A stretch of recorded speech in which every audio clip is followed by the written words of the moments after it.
আজি আছে এটা বেল, এইটো বেল দেখিছে নহয়, এইটো বেল আছে। আৰু আপোনালোকে ক'বচোন, আপোনালোকৰ বেল দেখিছে? বেল বা কেতিয়াবা খুব কমেই কিনে, কেতিয়াবা হয়তো ক'ৰবাত মন্দিৰত গ'লে কিনিব লগা হয়, আৰু বাকীটো এনেই পায় বেল।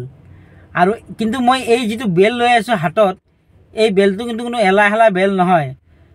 এই বেলটো ডাইৰেক্ট গছৰ পৰা পৰিছে, আৰু ই গছৰ পৰা পৰিয়েই 5,000 টকা মোৰ পৰা মানে মই বেলেগক দিব লগা কৰিছে।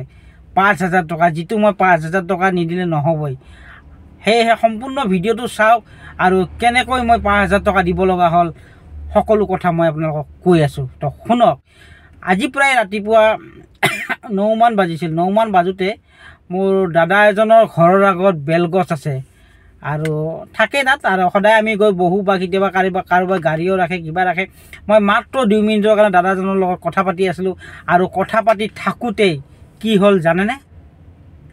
এই বেলটো সৰি পৰিলে, আৰু সৰি পৰি ই নাফাটিলে। সচৰাচৰ বেল কেতিয়াবা সৰি পৰিলে ফাটি যায়, কিন্তু এই বেলটো নাফাটিলে, আৰু নাফাটি মোৰ 5,000 টকা বেলেগক দিব লগা কৰিলে, অৰ্থাৎ লছ কৰি দিলে মোৰ 5,000 টকা।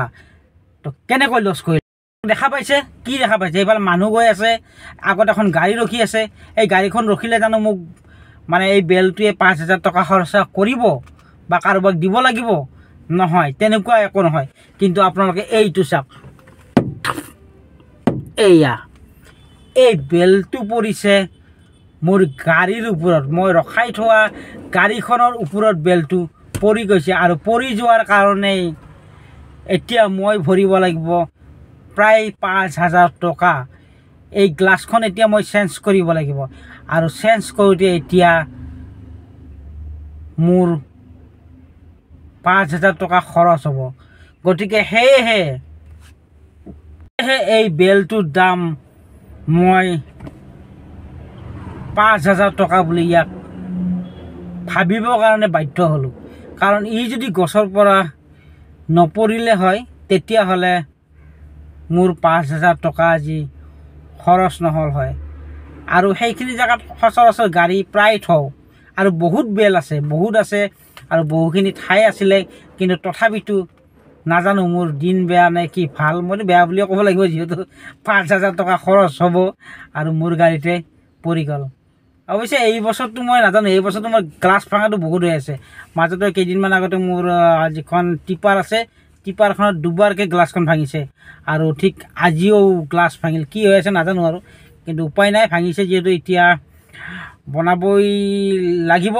আৰু সেয়েহে এই বেলটোও লৈ আহিছোঁ মই, আৰু ইয়াক মানে মই কেতিয়াও মানে হেৰি নকৰোঁ। আৰু যিখন গ্লাছ চেঞ্জ কৰিম মই, যিখিনি জেগাত ফাটিছে, ইয়াক ধুনীয়াকৈ আঠা লগাই থৈ দিম। আৰু সেইকাৰণে মই আপোনালোক ক'লোঁ এই বেলটোৰ দাম 5,000 টকা। তো চাই থাকিব গ'লে মা সন্ধ্যা পেজ আৰু মা সন্ধ্যা ব্লগ। ধন্যবাদ।